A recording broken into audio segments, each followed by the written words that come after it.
I practically grew up at the Albright Knox Art Gallery in Buffalo. I knew all of the paintings. My favorites, of course, were The Mirror Room and Marvelous Sauce. If you're a Buffalonian, you know what I'm talking about. And occasionally, the paintings would disappear to resurface months or years later. And I was like, what's going on?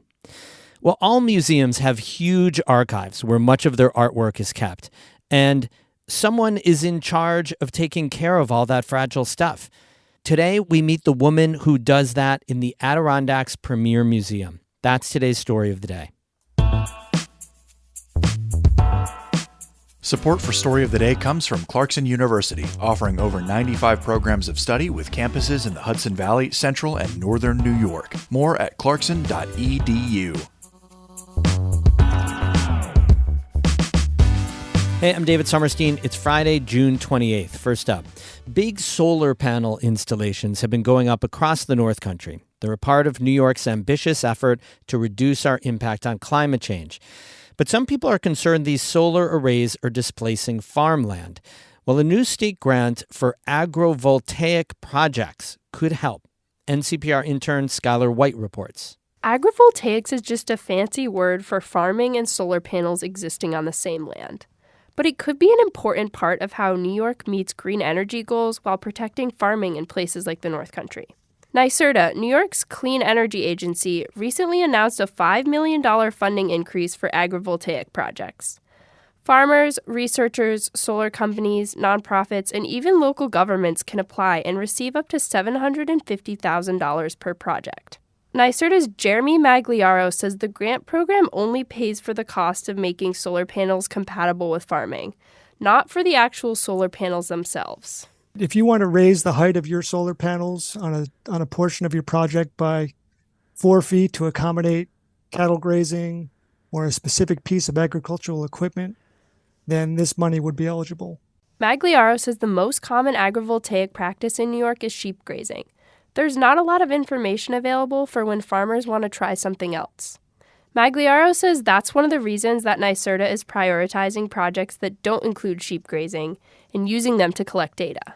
The data collected from these demonstration projects will be shared with all stakeholders, including local and state policymakers and regulatory agencies, to further our collective understanding of agrivoltaic practices. He says the ultimate goal of the research is to ensure that all farmers have the information and support they need to make agrivoltaics possible on their land. Applications for the funding are being accepted through September 12th. For North Country Public Radio, I'm Skylar White in Canton.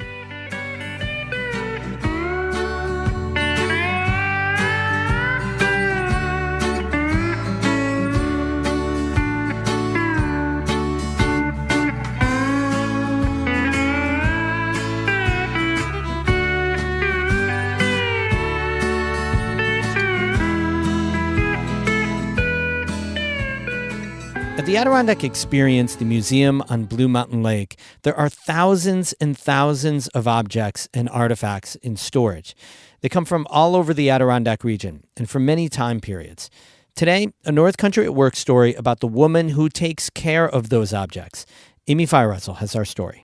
Our journey begins by heading down narrow halls and down many flights of stairs, deep in the heart of the Adirondack Experience, the museum on Blue Mountain Lake. It might be a little echoey, but Doreen Alessi Holmes leads the way. what I have to do is figure out what I want what section I want to take you to. Alessi Holmes is the conservator and collections manager at the museum. Wow. So we are in an underground storage section at the museum's main campus. We're surrounded by color-coordinated rolling storage units, row after row after row. They hold about a third of the museum's object collection. Probably 10,000 small artifacts related to daily life in the Adirondacks. And for a long time, it's been your job to take care of these things. Yes, I've cleaned a lot of things, I've repaired items, and I've also cataloged hundreds, thousands of these items. Alessi Holmes also oversees many more photographs, books, and manuscripts. So I'm going to roll some of these storage units open. One here is full of fishing flies. She bends down to look at a pile of neatly stacked canvas mail bags. Let's see, what does this one say? Oh, this is from Great Camp Uncas, which is in the Racket Lake region. Alessi Holmes knows a lot of object stories by heart. She's been here for 26 years. In her early 30s, she was working a job at Historic New England in Boston when a member of her graduate program in conservation called her out of the blue. He told her that the museum had gotten a grant to restore some of its rustic furniture.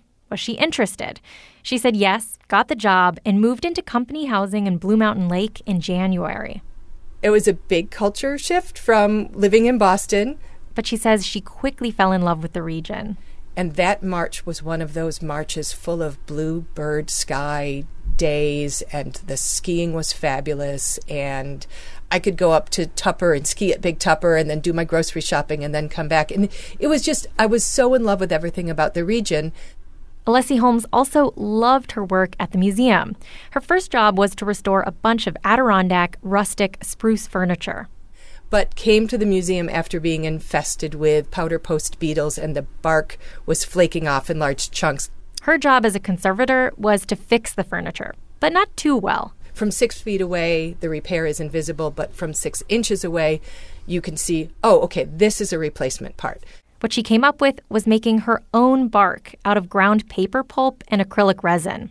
And color that to match, and then apply that with a spatula like I was sculpting to try to mimic the look of the rest of the bark. So that's what I did, and those pieces were on exhibit. And at the time, I became the world's specialist in artificial bark because I needed to replace bark loss, and there was nobody doing it. When she was finished with the rustic furniture, Alessi Holmes says she didn't want to leave. So it was a few years of piecemeal work, a grant here or doing some sort of side work. Eventually, she became full-time staff, and the rest is history. A lot of the way the Adirondack Experience's storage is organized comes from Alessi Holmes, who has a background in art history, conservation, HVAC systems, and chemistry. She opens up another row filled with these tiny, lifelike miniatures made by artist Benny Arnold. This man from Lewis County did scale models of horse-drawn vehicles that are literally working scale models. It's a glimpse into exactly what these things looked like 100 years because ago. It is a document of what they looked like. These were the star of a previous exhibit at the Adirondack Experience, Transportation in the Age of Horses. They're carefully packed away in little cardboard and styrofoam holders. Alessi Holmes built these to transport the miniatures to an exhibit held at Tawney and Canton some years ago. I overpack things. I design these things and I overpack. You can feel Alessi Holmes' passion just pouring out of her. This year, she curated her first exhibit for the museum for the 100th anniversary of the Northville Placid Trail's opening. And we happen to have in the collection some items that I stumbled across about 5 years ago, the items that belong to the man who cut the trail, who surveyed, laid out, and cut the trail. And so we have his maps that he drew the trail on when he was laying it out. And we have his bedroll and his tent and his candle lantern, because we're talking about 1922. What did people do to light their tent at night? He has a candle lantern. Alessi Holmes says exhibits like these give people a tangible, physical connection to the past of this region. And they're possible because of these painstakingly cared for collections.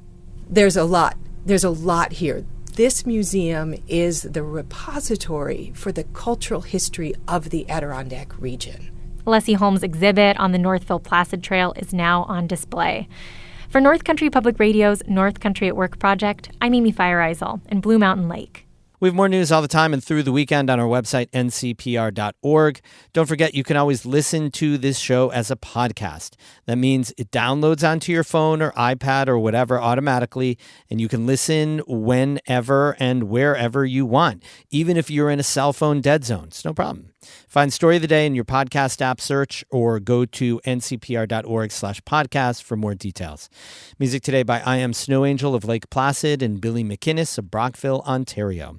Have a super duper weekend. I'm David Summerstein, North Country Public Radio.